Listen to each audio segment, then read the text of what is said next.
اللہ وبرکاتہ۔ خوش آمدید ناظرین، میزبان محمد مظہر قادری آپ تمام عالمی خواتین و حضرات کا اپنے دل کی گہرائیوں سے استقبال کرتا ہے پروگرام تعمیر معاشرہ میں۔ ناظرین، آج کا ہمارا عنوان ہے محرم الحرام، اسلامی کیلنڈر کا پہلا مہینہ۔ اس موضوع پر ہم بات کریں گے۔ ہمارے ساتھ اسٹوڈیو میں تشریف فرما ہے حضرت العزیز معزز عالم حافظ مفتی سید ضیاء الدین نقشبندی صاحب، ڈائریکٹر ابو ul Hasnat Islamic research centre Hyderabad.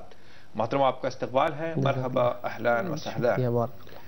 ناظرین، آج کا جو عنوان ہے اس سے متعلق آپ سوال کر سکتے ہیں، معلومات حاصل کر سکتے ہیں۔ اس کے لیے آپ ہمیں فون بھی ڈائل کر سکتے ہیں۔ ہمارا ٹول فری نمبر ہے 180034540226 اور STD نمبر ہے 08415305010۔ اور ناظرین، دیکھتے ہیں آج کا جو عنوان ہے محرم الحرام، اسے حرمت والا مہینہ کیوں کہا جاتا ہے اور اسلامی کیلنڈر سے اس کا کیا تعلق ہے اور شروعات اسی سے کیوں ہو رہی ہے، یہ بھی جانیں گے۔ اور اس کا کیا تقدس ہے، ہمیں کیا احترام کرنا چاہیے اور اس میں کیا اہم ترین واقعات رونما ہوئے ہیں اسلامی تاریخ میں، انشاءاللہ یہ سب باتیں جانیں گے۔ مفتی صاحب سے ہم درخواست کریں گے کہ آج کا جو عنوان ہے محرم الحرام، اسلامی سال کا کیلنڈر کا پہلا مہینہ، اس سے متعلق تمہیدی کلمات پیش فرمائیں۔ الحمدللہ رب العالمین والصلاة والسلام على حبیبہ سید الانبیاء واشرف المرسلین وعلى آلہ الطیبین الطاہرین واصحابہ الاکرمین الافضلین وعلى من احبهم وتابعهم بإحسان اجمعین الى یوم الدین۔ اما بعد فاعوذ باللہ من الشیطان الرجیم، بسم اللہ الرحمن الرحیم۔ إن عدة الشهور عند الله 12 شهرا في كتاب الله يوم خلق السماوات والأرض منها 4 حرم۔ صدق اللہ العظیم۔ ناظرین کرام، السلام علیکم ورحمۃ اللہ وبرکاتہ۔ وعلیکم السلام ورحمۃ اللہ۔ اللہ تبارک و تعالیٰ نے اپنے کلام مجید میں سورہ توبہ کے اندر ارشاد فرمایا ہے، ان عدة الشهور عند الله 12 شهرا في كتاب الله، بے شک مہینوں کی تعداد اللہ تبارک و تعالیٰ کے پاس 12 ہے، 12 مہینے ہیں۔ اللہ تبارک و تعالیٰ کی کتاب میں یہ بات لکھی ہوئی ہے، جس دن سے اللہ پاک نے آسمان و زمین کو پیدا فرمایا، اسی دن سے نوشتہ تقدیر میں یہ درج کر دیا کہ مہینوں کی تعداد اللہ تبارک و تعالیٰ کے پاس 12 ہی ہے۔ پھر فرمایا منہا 4 حرم، ان 12 مہینوں میں سے 4 مہینے حرمت والے، تقدس والے، خصوصی شان و عظمت والے مہینے ہیں۔ نبی کریم صلی اللہ علیہ وسلم نے 4 حرمت والے مہینوں سے متعلق ارشاد فرمایا کہ 3 مہینے تسلسل سے آتے ہیں۔ ایک تو شوال کے بعد کا مہینہ ذوالقعدہ ہے، اس سے متصل دوسرا مہینہ ذوالحجہ ہے، پھر اسی سے متعلق اس کے فوری بعد آنے والا مہینہ محرم الحرام ہے، پھر شعبان اور رمضان کے درمیان کا مہینہ ماہ رجب المرجب ہے۔ یہ 4 حرمت والے مہینے ہیں۔ رب ذوالجلال نے فرمایا فلا تظلموا فیہن انفسکم، کہ لوگوں خاص طور پر ان مہینوں کے تقدس کو ملحوظ رکھو، ان کے حرمتوں کو پامال نہ کرو اور اپنے نفسوں پر ان مہینوں میں ظلم نہ کرو، زیادتی نہ کرو، خطا اور معصیت کا ارتکاب نہ کرو۔ اللہ تبارک و تعالیٰ کے رسول صلی اللہ تعالی علیہ وآلہ وصحبہ وسلم نے ماہ محرم الحرام کی خصوصی فضیلتیں بیان فرمائی ہے، اور آپ علیہ السلام رمضان کے بعد جیسے شعبان میں روزوں کا غیر معمولی اہتمام فرمایا کرتے تھے، اسی طرح سے محرم الحرام کے مہینے کے اندر بھی روزوں کا غیر معمولی اہتمام فرمایا کرتے تھے۔ عاشوراء کے روزے کی تو خصوصی آپ علیہ السلام نے فضیلت بیان فرمائی ہے، اور یہاں تک ارشاد فرمایا احتسب علی اللہ ان یکفر السنۃ التی قبلہا، کہ میں اللہ کی ذات سے امید رکھتا ہوں کہ عاشوراء کے ایک دن کا ایک روزہ فضیلت و ثواب کے اعتبار سے ایسی شان اور عظمت رکھتا ہے کہ گزشتہ سال کے گناہوں کے لیے کفارہ ہو جاتا ہے۔ نبی کریم علیہ السلام نے اس کے ساتھ 9 یا 11 کو شامل کرنے کے لیے فرمایا ہے۔ تو بہرحال یہ مہینہ اپنے خصوصی عظمتوں کے اعتبار سے بہت ہی انفرادی نوعیت کا حامل مہینہ ہے۔ اس میں بہت سے تاریخی واقعات وقوع پذیر ہوئے ہیں، من جملہ ان کے بعد میں جو واقعہ وقوع پذیر ہوا جس کی وجہ سے ایک مہینے کو خصوصی امتیاز حاصل ہوا، وہ حضرت نبی پاک صلی اللہ علیہ وآلہ وصحبہ وسلم کے جگر گوشہ آپ کے نواسے سیدنا امام حسین رضی اللہ تعالیٰ عنہ کی شہادت کا بھی اہم واقعہ ہے، جو اس مہینے میں وقوع پذیر ہوا۔ جس نے اہل اسلام کے دلوں کے اندر اسلام پر اور اس کی صداقت پر مر مٹنے کا جذبہ حق موجزن کر دیا۔ سبحان اللہ، سبحان اللہ۔ ناظرین آئیے چلتے ہیں پروگرام کے پہلے سیگمنٹ میں، پہلے کالر سے بات کرتے ہیں۔ السلام علیکم۔ وعلیکم السلام۔ محترم کون کہاں سے؟ اسلم فاروقی سیکر سے۔ جی اسلم صاحب بتائیے کیا سوال ہے؟ مفتی صاحب سے سوال ہے، الحمدللہ بڑی بہترین اور مفصل بیان فرماتے ہیں۔ جی پہلا یہ 1433 ہجری چل رہی ہے جی اور 1434 کی آمد ہے، جی، تو یہ ہجری سن کیسے شروع ہوا؟ اسلامی کیلنڈر کہاں سے شروع ہوا، کیسے شروع ہوا؟ اور دوسرا نئی سال کی آمد کا ہمیں استقبال کیسے کرنا ہے شریعت کے دائرے میں رہتے ہوئے؟ ٹھیک ہے انشاءاللہ بتاتے ہیں آپ کو۔ السلام علیکم۔ بہت شکریہ آپ نے ہمیں کال کیا۔ مولانا بھائی صاحب نے جو سوال کیا ہے کہ اس کی شروعات سے متعلق اور نئے سال کے اہتمام سے متعلق بتائیں۔ پہلی بات تو یہ ہے کہ اس مبارک مہینے سے جو ہمارے اسلامی سال کے آغاز کی بات ہے وہ یہ ہے کہ نبی کریم صلی اللہ تعالی علیہ وآلہ وصحبہ وسلم نے مکہ مکرمہ میں 53 برس اپنی عمر مبارک کے گزارے ہیں۔ پھر اللہ پاک کے حکم پر آپ مکہ مکرمہ سے ہجرت فرما کر مدینہ طیبہ تشریف لے گئے، تو آپ ہجرت کے بعد مدینہ منورہ میں 10 سال قیام فرما رہے۔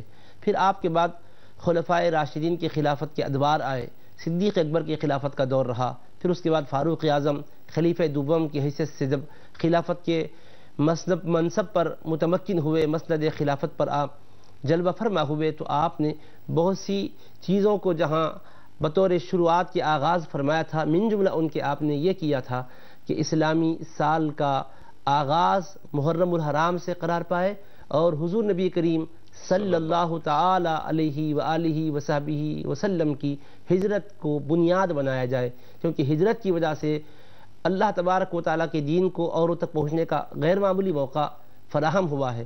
ہجرت ہی کے نتیجے میں اسلامی ریاست قائم ہوئی ہے، ہجرت ہی کے برکات تھے کہ مکہ مکرمہ فتح ہوا، رسول کریم علیہ السلام فاتحانہ شان سے مکہ مکرمہ میں تشریف لائے، تو الغرض وہ مکہ صبح قیامت تک کے لیے جو دارالاسلام بنا، جمجمۃ الاسلام بنا، عظمتیں رفعتیں وہاں سے دنیا کو نصیب ہونے لگی، اسلام کا بول بالا ہوا، پرچم توحید کے پرست بلند کرنے والے علمبردار آئے، یہ ہجرت کی برکتوں میں سے ہے۔ تو حضرت فاروق اعظم رضی اللہ عنہ نے ہجرت کے ان عظیم برکات کو ملحوظ رکھتے ہوئے اسلامی سال کے شمار کو آپ نے ہجرت ہی سے جوڑ دیا، ورنہ اس سے پیشتر جو اہم واقعات وقوع پذیر ہوتے تھے ان سے وہ لوگ سال کو یاد کیا کرتے تھے، مہینوں کو یاد کیا کرتے تھے۔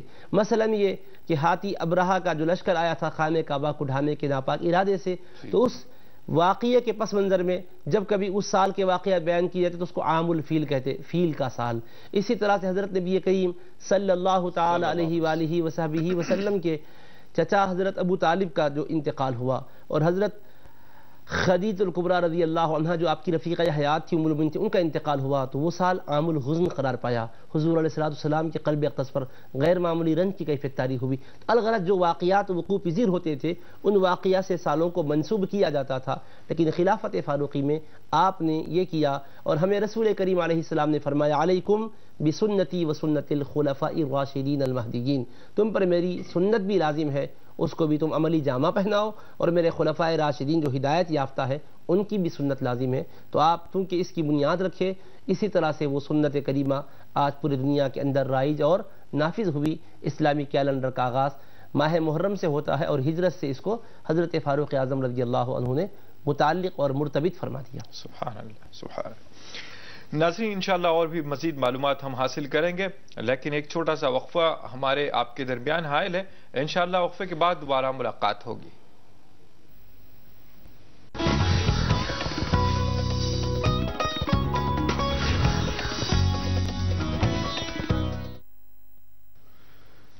ناظرین وقفے کے بعد پھر سے آپ کا خیر مقدم ہے پروگرام تعمیر معاشرہ میں، اور آج کا عنوان ہے محرم الحرام اسلامی کیلنڈر کا پہلا مہینہ۔ اس موضوع پر ہم بات کریں۔ بریک پر جانے سے پہلے جو سوال آیا تھا اس کا کچھ حصہ باقی رہ گیا تھا، نئے سال کی شروعات ہم کیسے کریں؟ عام طور پر جارجرین کیلنڈر جو ہوتا ہے وہ دھوم دھڑاکے تم تراق ہوتے ہیں، آتش بازیاں فلاں فلاں اور بھی واحیات قسم کی کئی چیزیں ہوتی ہے۔ اب اسلامی کیلنڈر آتا ہے، اسلامی سال آتا ہے، تو کیا پیغام دیتا ہے اور اس کا استقبال ہم کیسے کریں اور کیا ہم سے یہ چاہتا ہے؟ نبی کریم صلی اللہ تعالی علیہ وآلہ وصحبہ وسلم نے ہمیں جو پاکیزہ تعلیمات عطا فرمائی ہے وہ نہایت ہی عادلانہ تعلیمات ہے، اخلاق اور کردار کی بلندیوں پر مشتمل تعلیمات ہے۔ ارشاد مبارک ہے انما بعثت لاتمم مکارم الاخلاق، مجھے بھیجا ہی اس لیے گیا ہے کہ میں اخلاق کی بلندیوں کو پائے تکمیل تک پہنچاؤں۔ تو رسول کریم صلی اللہ علیہ وآلہ وصحبہ وسلم کے ہم امتی ہے تو ہماری ذمہ داری یہ بنتی ہے کہ اسلامی سال کا آغاز جب ہو تو ہم اللہ تبارک و تعالیٰ کی بارگاہ میں رجوع ہوں۔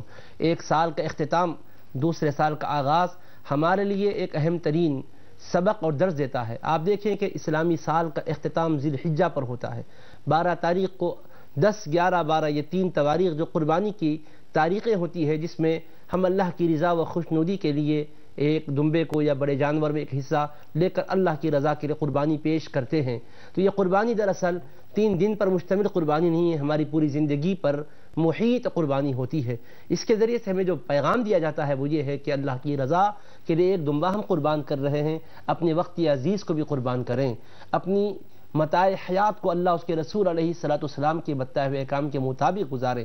اس کا گویا ہم سے سالانہ عہد و پیمان جو لیا جا رہا ہے اس کو مزید تازہ کیا جاتا ہے، ہمارے عہد کی تجدید ہوتی ہے یہ۔ پھر دیکھیں اسی مہینے کی 18 تاریخ کو شہادت ہوئی حضرت سیدنا عثمان غنی ذی النورین رضی اللہ تعالیٰ عنہ کی۔ یہ شہادت کا اس میں بھی پیغام ہے، قربانی کا پیغام ہے کہ دیکھو اللہ کی رضا کے لیے اللہ والوں نے کیسی قربانیاں دی۔ پھر اسلامی سال کا آغاز ہوتا ہے تو 1 تاریخ کو سیدنا فاروق اعظم رضی اللہ تعالیٰ عنہ کی شہادت کا واقعہ ہمارے لیے آنکھوں کے سامنے تازہ ہو جاتا ہے کہ آپ نے بھی حق کا پرچم بلند کیا اور اللہ تبارک و تعالیٰ کے حبیب علیہ السلام کی تعلیمات کو 4 دانگ عالم میں پہنچایا، اور اس کے سلسلے میں آپ نے بڑی کاوشیں کی، اپنی مساعی جمیلہ فرمائی ہے۔ پھر اس کے ساتھ محرم کی 10 تاریخ آتی ہے تو خانوادہ رسول کریم صلی اللہ علیہ وآلہ وسلم کے 72 نفوس قدسیہ بشمول امام علی مقام سید الشہداء امام حسین کے رضی اللہ عنہ، انہوں نے اپنی جان آفرین کے حوالے کی۔ باطل کو آپ نے قبول نہ کیا، حق کے علمبردار بن کر رہے اور اللہ تبارک و تعالیٰ کی رضا ہی کو اپنا مقصود اصلی بنایا۔ تو گویا یہ مہینے کا اختتام اور آغاز ہمارے لیے ہمارے ضمیروں کو جھنجھوڑنے والا ہے کہ مسلمانوں اپنی گریبان میں جھانک کر دیکھو کہ تم اپنا وقت کس قدر اللہ کے دین کے لیے لگا رہے ہو، اپنی توانائیوں کو اللہ کی رضا کے کاموں میں کیسے خرچ کر رہے ہو۔ یہ واہیات و خرافات کا دین نہیں ہے، یہ آتش بازی اور پٹاخے بازی کا دین نہیں ہے، کھیل تماشے کا دین نہیں ہے، یہ دین صداقت پر مبنی ہے۔ ہمارے لیے ہر لمحہ مسئولیت کا ہے، مواخذے کا اور باز پرس کا لمحہ ہے۔ رب ذوالجلال مروز محشر فرمائے گا، جس وقت کہ انسان کہے گا وہاں اللہ کی طرف سے گرفت کو دیکھے گا، عذاب کو دیکھے گا، تو کہے گا ربنا اخرجنا نعمل صالحا غیر الذی کنا نعمل، اے میرے پروردگار، اے ہمارے مالک، دنیا میں پھر سے ہمیں بھیج تاکہ اچھے عمل کر کے ہم آئیں، نیک اعمال کر کے آئیں، جو پہلے کیے تھے اس کے علاوہ اچھے عمل کر کے آئیں گے۔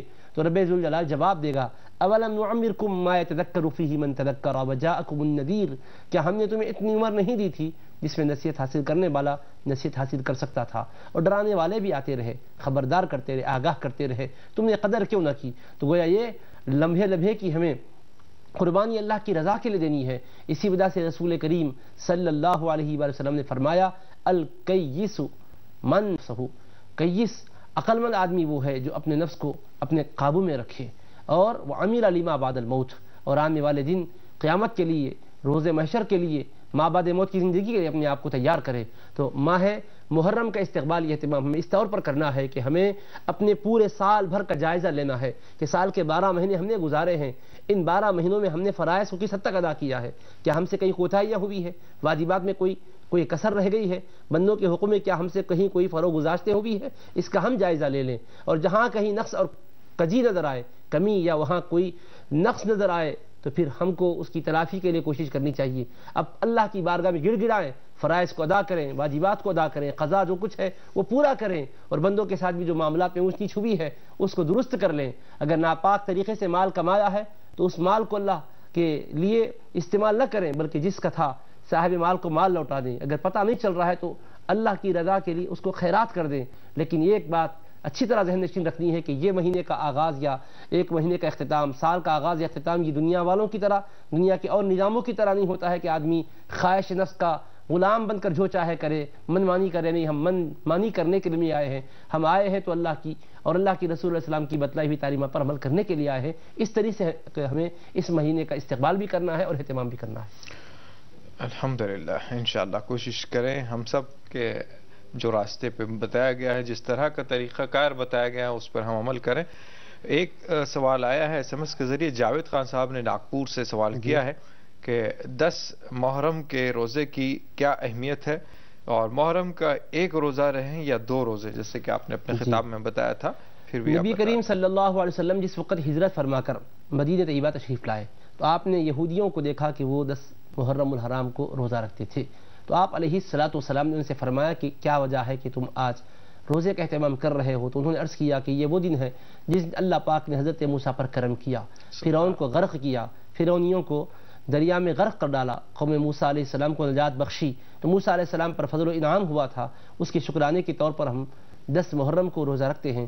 تو رسول کریم علیہ الصلاۃ والسلام نے فرمایا نحن احق بموسیٰ منکم، صحیح بخاری شریف میں حدیث پاک ہے، ہم موسیٰ علیہ السلام کے تم سے زیادہ حقدار ہیں۔ فرمایا آپ علیہ الصلاۃ والسلام نے عاشورے کا روزہ رکھا۔ حضور علیہ الصلاۃ والسلام نے پھر اس کے بعد ارشاد فرمایا کہ چونکہ 10 محرم کو وہ بھی روزہ رکھتے تھے اور ان کا پس منظر پیش منظر الگ ہے، ہمارا پس منظر پیش منظر الگ ہے، لیکن پھر بھی اللہ کے رسول علیہ السلام نے ان سے موافقت نہ ہونے پائے تو آپ نے یہ فرمایا کہ اس سے ایک دن پہلے روزہ رکھو یا اس کے ایک دن بعد بھی روزہ رکھو، تاکہ ان سے مخالفت رہے، ان کی موافقت ہونے نہ پائے۔ تو آپ علیہ الصلاۃ والسلام نے 10 تاریخ کے ساتھ 9 کو یا 11 کو شامل کرنے کے لیے فرمایا ہے۔ اس لیے اتباع سنت میں 2 روزوں کا اہتمام کرنا چاہیے، ایک روزے پر اکتفا نہیں کرنا چاہیے۔ اب رہا فضیلت کی جہاں تک بات ہے، رسول کریم علیہ السلام نے فرمایا صیام عاشوراء احتسب علی اللہ ان یکفر السنۃ التی قبلہا، کہ روزہ جو 10 محرم الحرام کو رکھا جاتا ہے اللہ کی ذات سے میں امید کرتا ہوں فرمایا آقا علیہ السلام نے کہ گزشتہ سال کے پورے گناہوں کے لیے وہ کفارہ بن جاتا ہے۔ تو لیکن ایک بات ہمیں یہاں ذہن میں رکھنی ہے کہ گزشتہ گناہوں کے لیے کفارہ بن جاتا ہے کہ فضیلت سننے کے بعد اب ہم کو 10 محرم آنے سے پہلے خوب گناہ کر کے آپ روزہ رکھ لیں گے تو چلو یہ سارے گناہ مٹ جائیں گے، اس طریقے سے بے باکی اور جری بن کر گناہ نہیں کرنا ہے، ہر حال میں ڈرتے رہنا ہے، معصیت سے بچتے رہنا ہے۔ اللہ حفاظت فرمائے۔ محترم، یہ تاریخ کا جو عمل ہے چاند کو دیکھ کر اور یہ ان دوسرے کیلنڈر ہے سورج کو دیکھ کر، اس کا جو فرق آتا ہے، کچھ کم دن ہوتے ہیں کچھ زیادہ دن ہوتے ہیں، ان کی کیسے تعداد مقرر کی گئی؟ یہ کیا سلسلہ ہے کہ چاند سے ہی دیکھا جائے یہ تاریخ کو؟ نبی کریم صلی اللہ علیہ وآلہ وصحبہ وسلم سے اہل مکہ نے پوچھا تھا، یسألونک عن الاہلہ، لوگوں نے سوال کیا تھا، مدینہ منورہ میں تشریف لا چکے تھے، مکیوں کی طرف سے بھی سوال آیا، مدنیوں کی طرف سے بھی سوال آیا، بہرحال دیگر لوگوں نے پوچھا تھا کہ یہ چاند کے بارے میں کیا ہے کہ یہ کیوں بڑھتا ہے اور کیوں گھٹتا ہے، اس کے بڑھنے گھٹنے میں کیا حکمت اور کیا راز ہے؟ اللہ پاک نے فرمایا یسألونک عن الاہلہ، میرے حبیب لوگ آپ سے چاند کی نسبت پوچھتے ہیں کہ بڑھتا گھٹتا کیوں ہے، تو آپ نے جواب میں کیا فرمانا ہے؟ اللہ نے آپ کو بتلایا میرے محبوب، قل، آپ کہہ دیجئے ہی یا مواقیت للناس، کہ یہ لوگوں کے لیے اوقات بتانے کا ذریعہ ہے۔ تو اللہ پاک نے چاند کو روزوں کے سلسلے میں اور عبادات کے سلسلے میں اوقات بتانے کا ذریعہ قرار دیا ہے۔ تو رسول کریم علیہ الصلاۃ والسلام نے بھی اسی لیے قمری مہینے کا اعتبار فرمایا ہے، چونکہ رمضان کی آمد بھی اسی سے ہوتی ہے، دن کا تغیر بھی اسی کے ذریعے سے ہوتا ہے۔ اللہ کے رسول علیہ الصلاۃ والسلام نے جہاں پر اللہ کے ارشاد کو سنایا کہ تم اتموا الصیام الی اللیل، کہ تم رات تک روزے کو پورا کرو، تو حضور علیہ الصلاۃ والسلام نے فرمایا کہ رات یعنی سورج جب ڈوب جائے تو روزہ ختم ہو چکا ہے، رات داخل ہو چکی ہے۔ تو شمس کو بھی اعتبار میں رکھا ہے، قمر کو بھی اعتبار میں رکھا ہے، لیکن اسلامی مہینے میں چاند کو اس لیے حضور علیہ الصلاۃ والسلام نے ترجیح دی ہے کیونکہ چاند کے اندر ایک سورج کی بالمقابل جمال کا پہلو ہے اور اس کے اندر ایک سکینت اور راحت کا پہلو ہے۔ ٹکٹکی باندھ کر تسلسل سے کوئی سورج کو تو دیکھ نہیں پاتا، لیکن چاند کے اندر جو حلاوت اور طمانیت ہوتی ہے، جو راحت اور سکون کی کیفیت ہوتی ہے، تسلسل سے اس کو دیکھا جا سکتا ہے۔ اسی لیے رسول کریم علیہ الصلاۃ والسلام نے اس سے اعتبار فرمایا، اسلامی سال کو چاند سے مربوط کیا گیا، اور قدرے جو تفاوت آتا ہے اس کے سلسلے میں بھی حضور علیہ الصلاۃ والسلام نے فرمایا، جس وقت کہ آپ نے 1 مہینہ ایلا کرنے کا ارادہ فرمایا تھا، 1 مہینہ نہیں ہوا تھا، ابھی 29 دن ہوئے تھے کہ آپ تشریف لا لیے، تو صحابہ نے کہا یا رسول اللہ، آپ علیہ السلام نے تو 1 مہینے کا ارادہ فرمایا تھا، 1 مہینہ ایک مقام پر رہنے کا آپ نے ارادہ فرمایا تھا، پھر 29 دن پہ تشریف لا لیے، تو آپ نے فرمایا ہاں مہینہ 29 دن کا بھی ہوتا ہے۔ پھر آپ علیہ الصلاۃ والسلام نے روزوں کے سلسلے میں بھی بتلا دیا، 29 دن کا بھی ہو تو اللہ پورے روزے کا، پورے مہینے بھر ہی کا ثواب عطا کرے گا۔ یہ اللہ پاک کا نظام ہے، نظام شمسی اور قمری کو اللہ نے مقرر کیا ہے تاکہ اس کے ذریعے سے لوگوں کے اوقات کا بھی تعین ہو، لوگوں کے معاملات بھی سر انجام پائیں۔ سبحان اللہ، سبحان۔ کالر لائن پر موجود ہیں، السلام علیکم۔ وعلیکم السلام ورحمۃ اللہ وبرکاتہ۔ محترم کون، کہاں سے؟ جی میں محمد عمران بول رہا ہوں کیلکٹا سے۔ جی عمران صاحب بتائیں، سوال بتائیں۔ ہاں مفتی صاحب کو میرا سلام عرض کریں۔ مفتی صاحب بھی سلام کا جواب دے رہے ہیں، جی بتائیے گا۔ ہاں میرے دو سوال ہیں۔ بتائیے۔ پہلا سوال میرا یہ ہے کہ یہ جو ماہ محرم کا جو مہینہ ہے یہ اس امام حسین کے وفات کے بعد سے ہے یا پہلے سے ہے؟ ٹھیک ہے۔ اور دوسرا سوال میرا یہ ہے کہ جو مطلب محرم کا جو 10واں دن ہوتا ہے جس میں ہم لوگ کیا خصوصی عبادت کریں؟ ٹھیک ہے، انشاءاللہ بتاتے ہیں۔ جی السلام علیکم۔ بہت شکریہ، آپ نے ہمیں کال کیا۔ ناظرین پروگرام کا سلسلہ جاری رہے گا، آئیے چلتے ہیں ایک چھوٹے سے وقفے پر، انشاءاللہ وقفے کے بعد دوبارہ ملاقات ہوگی۔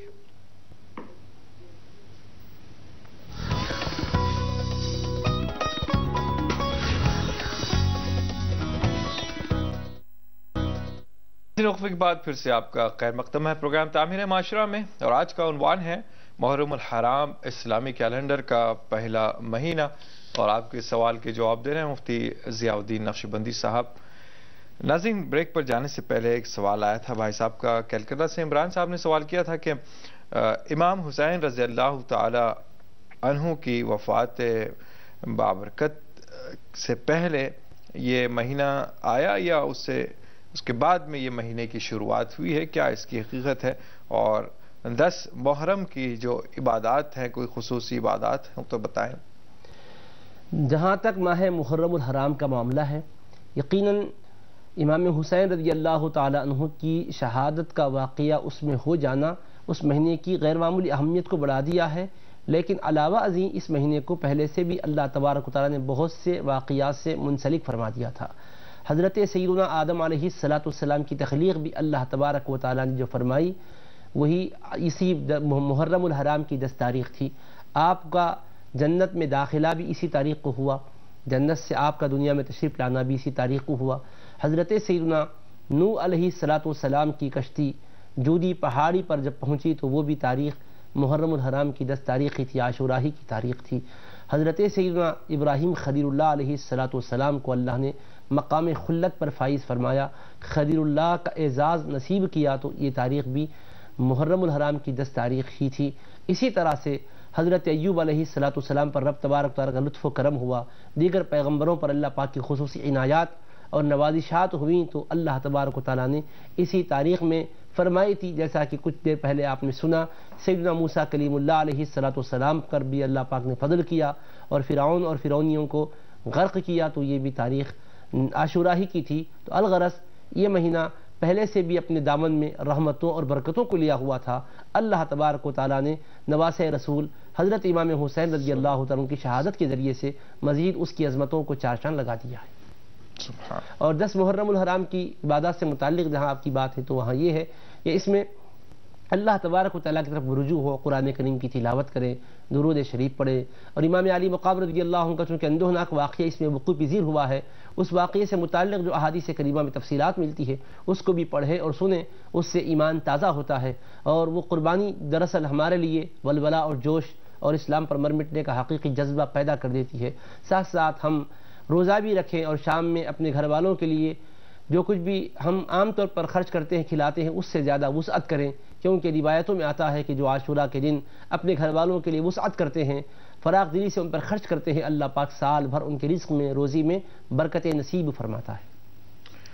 جی مفتی صاحب بات ہو رہی تھی، اس سے پہلے بھی بات کا سلسلہ چھڑا تھا، قربانی سے متعلق بات ہو رہی تھی، جو انتہا ہوتی ہے سال کی قربانی پر اور پھر آغاز بھی ہوتا ہے قربانی پر۔ یہ جو بات ہے قربانی کی یہاں پر کہ کچھ تھوڑا سا مال جو ضرورت سے زائد ہو وہ قربان کر دیا جائے، یا کوئی ایک دمبا کوئی ایک چیز اللہ کی راہ میں ذبح کر دی جائے، یہاں تو دوسری مثال جو کہ سارے کائنات میں نہیں ملتی کہ حضرت حسین علیہ السلام کی جو قربانی ہے وہ اپنی زندگیوں کو قربان کر دیے ہیں۔ تو اتنا بڑا فرق کہ ہم اس تاریخ سے اس تاریخ میں آج ٹھہرے ہیں تو بہت زیادہ فرق آتا ہے۔ تو واقعتاً مسلمانوں کو کیا قربان کرنا چاہیے اور قربانی کا حقیقی مقصد معنی کیا ہے؟ اللہ تبارک و تعالیٰ نے اپنے کلام مجید میں فرمایا، ہم چوتھا پارہ شروع کرتے ہیں تو پہلے ہی اس کے اندر ہمیں ہدایات دی گئی ہے، لن تنالوا البر حتی تنفقوا مما تحبون، ہرگز تم نیکی کو پا نہیں سکتے، اجر و ثواب کے حقدار نہیں بن سکتے جب تک کہ اپنی محبوب چیز کو اللہ کی راہ میں خرچ نہ کر ڈالو۔ یہاں دیکھیے اللہ نے مال کا ذکر کیا، نہ یہاں کوئی خاص شے کا ذکر کیا۔ مما تحبون فرمایا جس کو تم پسند کرتے ہو، جب تک کہ اپنی پسند کی چیز راہ خدا میں لٹا نہ ڈالو اللہ کے پاس تم مقبول نہیں بن سکتے، اجر و ثواب کے حقدار نہیں بن سکتے۔ تو مما تحبون پر نظر ڈالیں، انسان کے لیے کون سی چیز محبوب ہے؟ ہر آدمی کو سب سے پہلے اس کی جان عزیز ہے، اپنے بال بچے اس کو عزیز ہے، اپنا گھر بار اس کو عزیز ہے، اپنا وقت بھی اس کے پاس بڑا عزیز ہے، مال و متاع بھی عزیز ہے۔ تو ہم ان عزیز چیزوں کو اللہ کی رضا کے لیے قربان کریں۔ تو قربان کرنے کا یہ مطلب ہی نہیں کہ قربان گاہ میں لے جائیں اور سب پر چھری چلا ڈالیں، یہ ہرگز مفہوم نہیں ہے۔ جہاں چھری چلانے کی بات ہے وہاں پر چھری چلانا کا مسئلہ ہے، جیسا کہ ذی الحجہ کے مہینے میں قربانی کے طور پر ہم نے کر لیا، یہ ہر سال ہم کرتے ہی آتے ہیں، لیکن اصل روح کیا ہے؟ امام حسین کی قربانیاں بھی کیا ہمیں درس و پیغام دے رہی ہے؟ اللہ تبارک و تعالیٰ نے فرمایا لن ینال اللہ لحومها ولا دماؤها، اللہ کی بارگاہ میں یہ قربانیوں میں سے جو جانوروں کو ذبح کرتے ہیں نہ تو اس کا خون پہنچتا ہے نہ گوشت پہنچتا ہے، خون بہہ جاتا ہے، گوشت استعمال میں آ جاتا ہے۔ پھر پہنچنے والی چیز کیا ہے؟ کیا چیز اللہ کو بھاتی ہے؟ کون سی شے اللہ کو پسند آتی ہے؟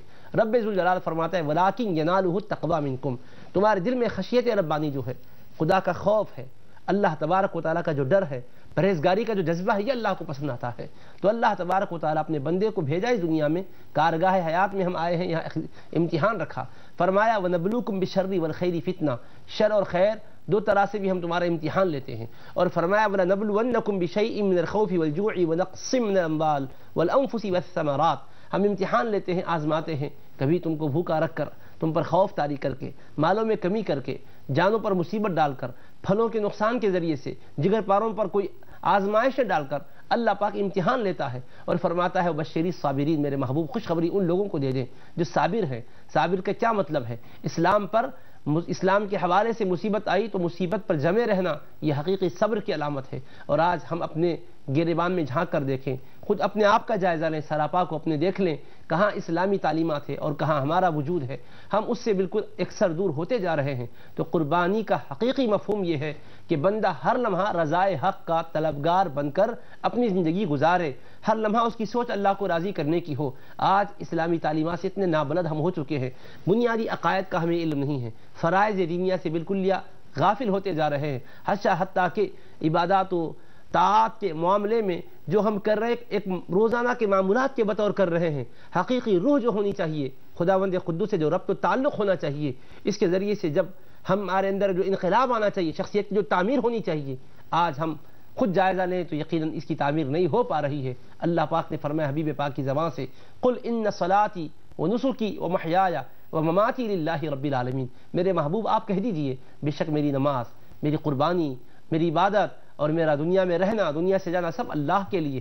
اللہ کے لیے جب ہے تو مصیبت آ گئی تو ہم شکوہ ہرگز نہ کریں۔ آج ہمارے پاس شکوے شکایتیں بہت زیادہ ہوتے ہیں، کسی طرح کی تکلیف ہوتی ہے تو بے صبری کا مظاہرہ ہوتا ہے، شریعت ہی سے ہم دور ہونے کی کوشش کرتے ہیں، اللہ کے احکام پر ہم اعتراض کی زبان کھولتے رہتے ہیں، حالانکہ ہمیں غور کرنا چاہیے، جیسا بزرگوں نے کہا ہے، یہ کیا اس کا کم کرم ہے؟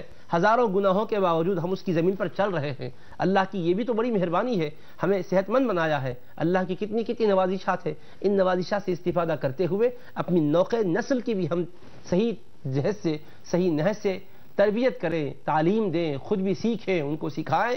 ایک مخصوص دور کے لیے نہیں ہے، اسلام چند دنوں کا مذہب نہیں ہے، چند گھنٹوں کا مذہب نہیں ہے، کچھ رسوم ہے ادا کر لو اس کے بعد تم آزاد ہو، جو چاہے کر لو، نہیں۔ اللہ تبارک و تعالی ہمیں ہر لمحہ اپنی بارگاہ میں جھکے رہنے کی تعلیم دیتا ہے۔ دیکھو قربانی کا کتنا سچا جذبہ، حضرت خلیل اللہ علیہ السلام کو ایک منظر دکھایا تھا اللہ نے کہ اپنے بیٹے کو ذبح کر رہے ہیں، حکم بھی نہیں تھا، آرڈر بھی نہیں تھا، صرف ایک منظر تھا، لیکن خلیل اللہ علیہ السلام نے اس منظر کی تعمیل کے لیے اپنے صاحبزادے کو لے کر پہنچے مینا کی وادی میں، اور جب قصہ آپ نے ان سے کہہ سنایا تو انہوں نے یہ نہیں پوچھا کہ ابا جان کیا باضابطہ جبریل کے ذریعے سے میسج آیا ہے، آپ کو ڈائریکٹ اللہ کا حکم آیا ہے، یہ تو خواب کا منظر ہے، نہیں کہا۔ قرآن کہتے ہیں فلما اسلما، حضرت ابراہیم بھی جھک گئے، حضرت اسماعیل بھی جھک گئے، اپنی جبینیں خم کر دیے، وتلہ للجبین۔ جب کہیں اللہ کی بارگاہ سے اعلان آتا ہے نادیناہ ان یا ابراہیم قد صدقت الرؤیا انا کذالک نجزی المحسنین. بندہ قربانی کے سچے جذبے کے ساتھ اللہ کی بارگاہ میں سب کچھ قربان کر کے رب کی رضا کا طالب بنتا ہے تو کیوں کہ رب کرم نہیں کرتا. آپ دیکھیے وہ قربانی نے کتنا ہماری زندگیوں میں انقلاب پیدا کرنے والا درس دیا. حضرت ہاجرہ ہماری بھی مائیں اور بہنیں ہیں, حضرت ہاجرہ بھی ہے. آج ہماری ماؤں کو صبح میں اپنے بچوں کو نماز سے اٹھانا بار ہوتا ہے, یہ سمجھتی ہے کہ بچہ رات میں زیادہ دیر تک جاگا ہے, تھوڑا پیارے کو آرام کرنے دو. آپ اس دنیا کے ظاہری آرام کی خاطر آپ اس کی نماز کے فوت ہونے کو قبول کر رہے ہیں, لیکن حقیقی چین تو اس کو وہاں ملے گا جبکہ اس کی جبین خدا کی بارگاہ میں جھکے گی, جبکہ اس کا ماتھا اللہ کی بارگاہ میں ٹکے گا. حضرت ہاجرہ کا بھی جگر تھا, اللہ نے ماں ان کو بھی بنایا تھا, مگر بیٹے کے قربانی کی بات آتی ہے تو بے دریغ قربان کرنے کے لیے پیش کرتی ہے. شیطان آ کر رکاوٹ ڈالتا ہے, وسوسہ ڈالتا ہے تو کہتی ہے وہ ایک جان کیا, خدا اگر اسماعیل جیسے ہزاروں بیٹے بھی مجھے دے گا تو اس کے نام پر میں قربان کر دوں گی.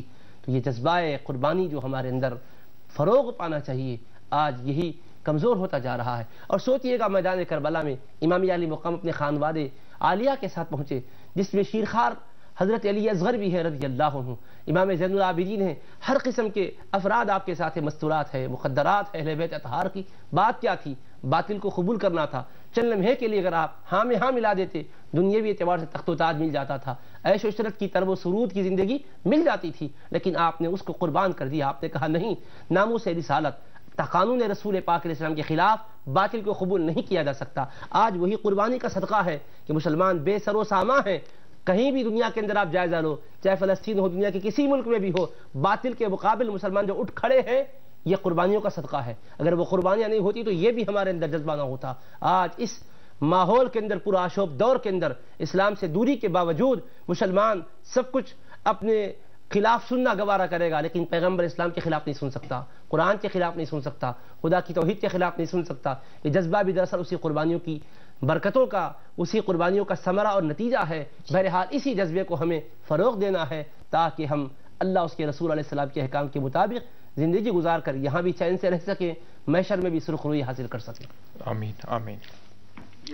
کال لائن پر ہے. السلام علیکم. وعلیکم السلام. محترم کون کہاں سے؟ جی محمد انور رجوی بول رہا ہوں, رائے پور چھتیس گڑھ. جی محمد انور صاحب بتائیں سوال.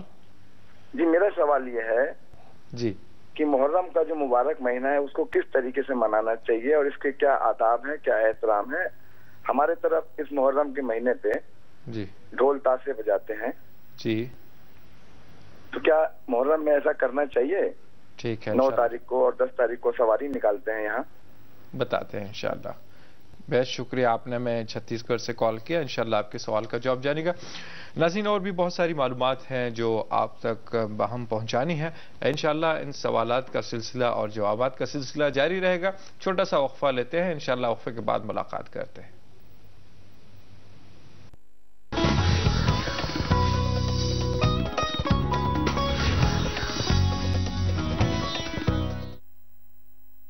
وقفے کے بعد پھر سے آپ کا خیر مقدم ہے پروگرام تعمیر معاشرہ میں, اور آج کا ہمارا عنوان ہے اس محرم الحرام اسلامی کیلنڈر کا پہلا مہینہ. اس موضوع پر ہم بات کر رہے ہیں. بریک پر جانے سے پہلے جو سوال آیا تھا بھائی صاحب کا چھتیس گڑھ سے, انشاءاللہ اس کا جواب جانیں گے, مفتی صاحب سے درخواست کریں گے. لیکن اس سے پہلے اور ایک سوال تھا, عمران صاحب نے کلکتہ سے سوال کیا تھا کہ 10 محرم کی دن ہم کیا خصوصی عبادات کریں, کیسے ہم اپنے اللہ کو راضی کریں. نبی کریم صلی اللہ تعالی علیہ وآلہ وصحبہ وسلم نے 10 محرم کو روزے کا اہتمام فرمایا تھا, تو سنت کریمہ کی ہم مطابقت کرتے ہوئے روزے کا ضرور اہتمام کریں. اور اس کے ساتھ ساتھ آپ علیہ السلام نے چونکہ 9 یا 11 کو روزہ رکھنے کے لیے فرمایا تھا, تو لہٰذا 10 سے پہلے 9 کو رہیں, اگر 9 کو نہیں رہ سکے تو 11 کو رہیں, مگر ضرور اس کا اہتمام کریں. ساتھ ساتھ ہمیں گھر میں قرآن کریم کی تلاوت کا اہتمام کرنا چاہیے, درود شریف کی کثرت کرنی چاہیے, اور پھر جیسا یہ دن جو واقعات وقوع پذیر ہوئے ان واقعات کو پھر سے ہم دہرائیں, سنیں, اس سے متعلق معلومات حاصل کریں, اور پھر اللہ تبارک و تعالیٰ کی رضا و خوشنودی کے لیے, دین اسلام کی سربلندی اور شریعت کے تحفظ کے لیے جو اہل بیت اطہار کی نفوس قدسیہ نے قربانیاں دی ہیں ان کی قربانیوں کو سنیں. اس سے دل کے اندر ولولہ اور سچا جذبہ پیدا ہوتا ہے. اور اللہ پاک نے بھی قرآن مجید میں پیغام انبیاء و رسول کے واقعات, ان کی قوم کے واقعات بیان کیے اور اس کی حکمت بیان فرمائی. وَكُلًّا نَقُصُّ عَلَيْكَ مِنْ أَنْبَاءِ الرُّسُلِ مَا نُثَبِّتُ بِهِ فُؤَادَكَ. ہم آپ کے دل کو قرار بخشنے کے لیے ان کے واقعات کو تفسیر کے ساتھ بیان فرمائے ہیں اور بیان فرما رہے ہیں۔ تو تذکرے سے کیا ہوتا ہے؟ دل کے اندر ایک بلبلہ پیدا ہوتا ہے، آنکھیں انسان کی اشکبار ہوتی ہے، اور آپ میں جو کمی ہے، اپنے اندر جو کمی ہے اس کا احساس ہوتا ہے۔ آدمی تلافی کے لیے جو کچھ اللہ پاک نے زندگی میں لمحے دیے ہیں اس میں کچھ کر لے سکتا ہے، یہ اہتمام ہمیں ضرور اس دن کرنا چاہیے۔ جی، دیگر سوال بھائی صاحب نے سوال کیا تھا کہ محرم کے مہینے کا احترام کس طرح سے کریں۔ عام طور پر لوگ ان کے گاؤں کا انہوں نے تذکرہ کیا ہے، اور بھی کئی مقامات پر ڈھول باجے شادیانے وغیرہ بجتے ہیں اور مختلف کھانے پکتے ہیں، شربت وغیرہ کئی چیزیں اس طرح کا اہتمام ہوتا ہے۔ تو یہاں غمخواری پیش نظر ہے یا اور کچھ بات ہے؟ دیکھیے، محرم الحرام میں جو واقعات وقوع پذیر ہوئے اس کے پس منظر میں انسان خود غور کر لے کہ کیا کیا احوال ان پر طاری ہوئے، کس طرح سے وہ حضرات نے سفر کیا اور کیسی کیسی صعوبتوں کو انہوں نے اسلام سہا اور مشقتوں کو برداشت کیا۔ آدمی اپنے گھر کے کسی فرد فرید پر، اپنے کسی محبوب اور عزیز پر کوئی مصیبت کا تصور کرتا ہے تو اس وقت اس کی حالت کیا ہوتی ہے؟ اس کا کیا یہ دل چاہتا ہے کہ گانے بجانے میں اپنے آپ کو مصروف رکھے؟ نہیں، فوراً اس کو وہ واقعہ آتے ہی اس کے اندر ایک عجیب کیفیت طاری ہو جاتی ہے۔ اگر عزیز ہوتا ہے تو فوراً اس کی آنکھ سے آنسو بہہ پڑتے ہیں۔ آدمی بالکل اپنے آپ کے اندر ایک عجب تعصب محسوس کرتا ہے، سوچتا ہے، اس کے اندر کی گہرائیوں میں اترنے لگ جاتا ہے۔ لیکن یہ دنیا والوں سے جو محبت ہے یہ عارضی محبت ہے، اور یہ بھی نفع بخش محبت نہیں ہے، یہ کبھی کبھی انسان کو نقصان کی طرف بھی لے جا سکتی ہے۔ مگر اہل بیت اطہار سے جو محبت ہے، اصحاب رسول پاک علیہ السلام سے جو محبت ہے، یہ حقیقی محبت ہے۔ یہ محبت دنیا اور آخرت میں بھی کامیاب بنانے والی محبت ہے۔ اسی لیے تو رسول کریم علیہ السلام نے فرمایا، احب اللہ لما یغدوکم من نعمی واحبونی لحب اللہ واحبوا اہل بیتی لحبی۔ لوگوں، اللہ سے محبت کرو اس لیے کہ وہ نعمتوں سے تمہیں سرفراز کرتا ہے۔ مجھ سے محبت کرو اللہ کی محبت کی خاطر، اور میری اہل بیت سے محبت کرو میری محبت کی خاطر۔ حبیب پاک علیہ السلام نے محبت کا حکم دیا، اور محبت کس بات کا تقاضا کرتی ہے؟ محبت تقاضا کرتی ہے کہ جس سے انسان کو محبت ہے ان کی اداؤں کو بھی اپنائے، ان کے طریقہ کار کو بھی اپنائے۔ ان بزرگوں نے کیا طریقہ اپنایا تھا، ان کی مبارک زندگیاں کیا تھیں؟ انہوں نے اپنے آپ کو اللہ اس کے رسول علیہ السلام کے احکام کے بالکل تابعدار بنا کے رکھا۔ اب دیکھیں، امام زین العابدین رضی اللہ تعالیٰ عنہ ہیں، جو امام حسین رضی اللہ تعالیٰ عنہ کے صاحبزادے ہیں، کیسی زندگی انہوں نے گزاری۔ واقعے کے بعد آپ کی زندگی میں لوگ کہتے ہیں کہ ہم نے آپ کو ہنستا ہوا نہیں دیکھا، ہمیشہ فکر آخرت میں آپ رہتے تھے۔ اس واقعے کی وجہ سے آپ اپنے آپ کو بہت زیادہ متاثر کر لیے تھے، اور وہ تأثر بھی آپ کا ایک منفی پہلو کا تأثر نہیں تھا بلکہ وہ ایجابی انداز کا تأثر تھا۔ آپ کے اندر غریبوں پر شفقت کرنے کا ایسا جذبہ موجود تھا کہ جب آپ کا وصال ہوا، لوگ جب آپ کی خدمت کرنے کے لیے پہنچے، غسل دینے والوں نے غسل دیتے وقت ملاحظہ کیا کہ آپ کی مبارک پیٹھ پر گٹھے ہیں، حالانکہ آپ کوئی ایسا مشقت والا کام کرتے کسی کو خبر نہ تھی۔ تحقیق کیے کہ کیا ہوا، بات کیا ہے، تو اسی وقت اہل مدینہ منورہ کے 200 گھرانوں سے یہ خبر پہنچی کہ 200 گھرانوں کو رات میں غلہ پہنچانے والے صاحب آج رات نہیں پہنچے ہیں، وہ لوگ ایسے ہی بھوکے سو گئے۔ تو عزیزان محترم، غور کریے گا کہ حبیب پاک علیہ السلام کے شہزادے امام حسین کے شہزادے ہیں، نواز رسول پاک علیہ السلام کے صاحبزادے، ڈائریکٹ ان کے فرزند ارجمن ہیں، صاحبزادے ہیں۔